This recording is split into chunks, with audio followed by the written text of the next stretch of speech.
Greetings to everyone.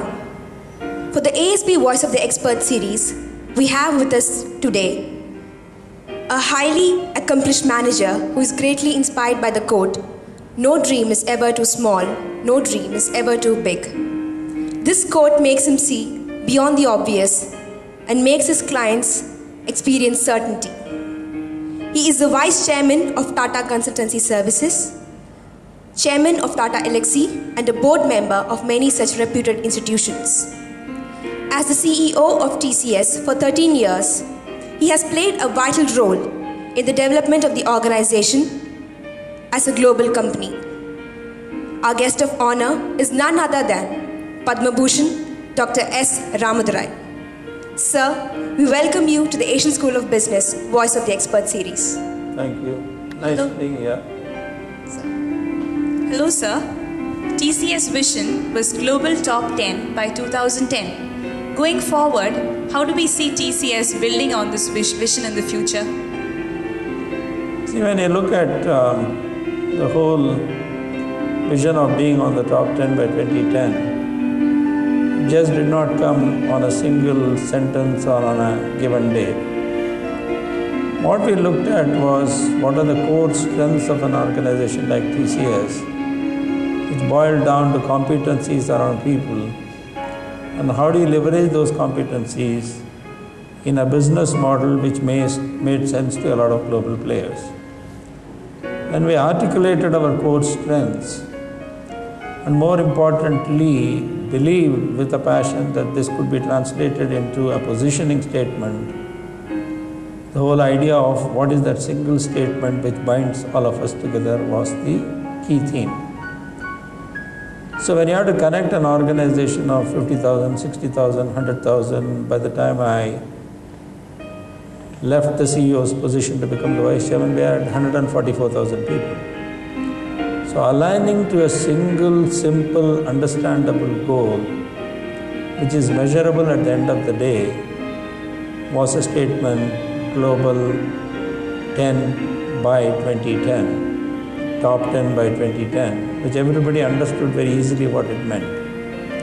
Now going forward, the new CEO will look at these foundations which we have laid with a core competency of 144,000 people, with technology competencies, domain competencies, but facing up to the global marketplace. What are the single themes that are going to bind people together as a growth organization? Then make it in simple terms what it means to the employees. If you don't get that alignment across the board, all these statements remain as statements rather than a purpose. Like we always say, it is the journey that is more important, and the outcome will automatically come. So how do you define that journey? How do you position that journey?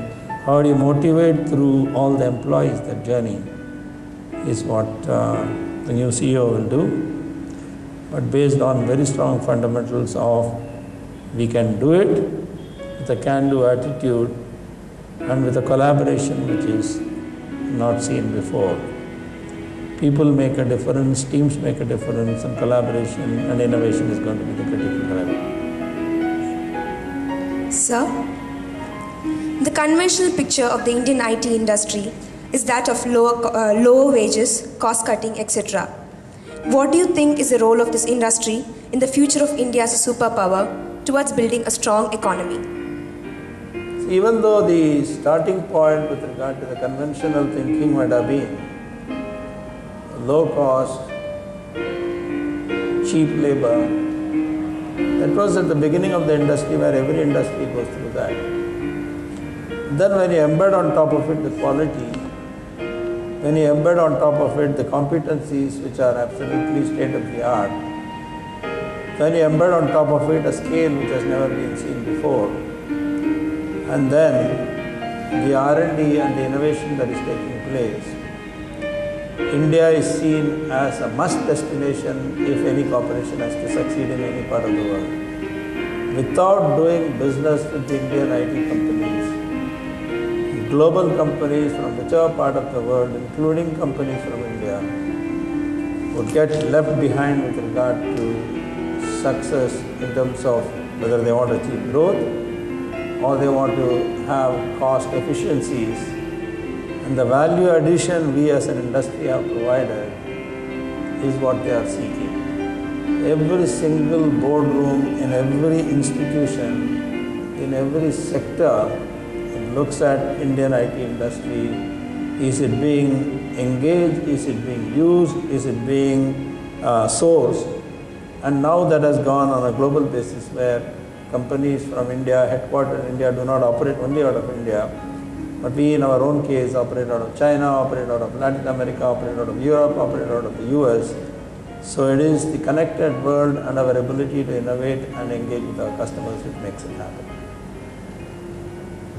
Sir, could you describe briefly your interaction with late Dr. C.K. Prahalad? I think Dr. C.K. Prahalad, the late Dr. C.K. Prahalad was a genius. Any complex issue, he could translate into very simple words, but more importantly for people to understand the concept a lot more. He was a true believer of innovation in India and touching the lives of ordinary people, whether it was in the services industry and or the manufacturing industry. The biggest strength I derived by interacting with him was to look at two things. One is, how do you look at scale as an issue which our country badly needs? We are not talking about 1 or 2 million, we are talking about 300 to 500 million people to be touched. Whether it is for skill development, whether it is for price points where the volumes are going to be critical, innovation which is going to be touching the lives of the people, whether it's for an eye care or drinking water or inexpensive hotel rooms. So I think he could straddle all parts of the pyramid, whether it was at the bottom of the pyramid, middle of the pyramid or the top of the pyramid effortlessly. And he truly believed that India needed to commit itself if we had to bridge the digital divide. Personally, since I had interacted with him quite a bit, both as a professional and also being on the board of Hindustan Unilever together, we had enormous opportunities to connect with each other. And what he saw as India at 75 was one of the dreams which he wanted 500 million people to be developed in terms of skill development and more importantly deployed in employable positions. I think we need to translate some of his ideas. And the last time I heard him was at the Nani Palkiwala Memorial Lecture, where he again articulated the challenges and the opportunities this country needs to do. So I think we are going to miss a great thinker. But personally, I see it as a loss, both for India as well as the parts of the world where he understood very clearly what were the challenges. Sir, in what areas will the Indian IT industry innovate in the near future? Possible. The Indian IT industry would innovate in the near future. I think the whole industry is looking at patenting good ideas, asset intensity in the solutions which we build, whether it's in engineering services, whether it's in life sciences and pharma, drug discovery and the algorithms that are needed to be done, or some of the projects of national importance, e-governance, e-passport, UID. All these call for enormous amount of innovation by the Indian IT companies. And the innovations and deployment that takes place on the ground will be taken to other parts of the world. So it is what we call as a reverse innovation, where the innovation that is done out of India is going to be of global benefit rather than what is developed in the West will automatically come back to India. That's the model change. Thank you, sir. Thank you for your time and valuable views. It was an honor to interact with you, sir. We look forward to many sessions in the future. Thank you so much, and it's a pleasure being on this interview. Thank you, sir. Thank you. This is Jisha Das, along with Madhuvanti, second year postgraduate students in management, Asian School of Business, Trivandrum, signing off.